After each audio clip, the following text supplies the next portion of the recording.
some people get mellowed out by a line of coke. They do a line of coke, a couple lines of coke, and yeah, they might have a little bit of big mood energy, but they aren't fucking bouncing off the walls. They're actually kind of fucking mellowed out. And if you know, you know, comment down below, because it doesn't amp everyone up in the same way, especially if you're ADHD. ADHD, cocaine will affect you differently. And if you know, you know. It gives you this point of where you can almost like focus in on stuff for about 15 minutes.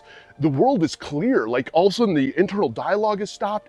And yeah, you might feel amped up. You can feel the drugs pounding through your veins, but it's almost calming. You can sit down, you can relax, you can play Scrabble, you can focus in on a task. That is a scary part about being ADHD, because the stigma around cocaine is that this massive stimulant is going to just amp you up in this huge, just Superman way, which it's not going to for everybody. And for somebody with ADHD, this is very, very addictive, very attractive, because you're doing coke and you can hide it.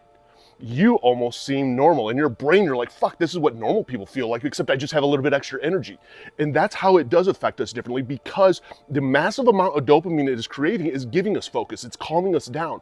Because with ADHD, we do not handle dopamine correctly like anyone else does. And that is one of the scary things that can lead to addiction so easily when it comes to cocaine and even crystal meth, is the fact of how this handles with our brain and dopamine. And again, I share for educational purposes only. I'm a recovering cocaine and alcoholic addict.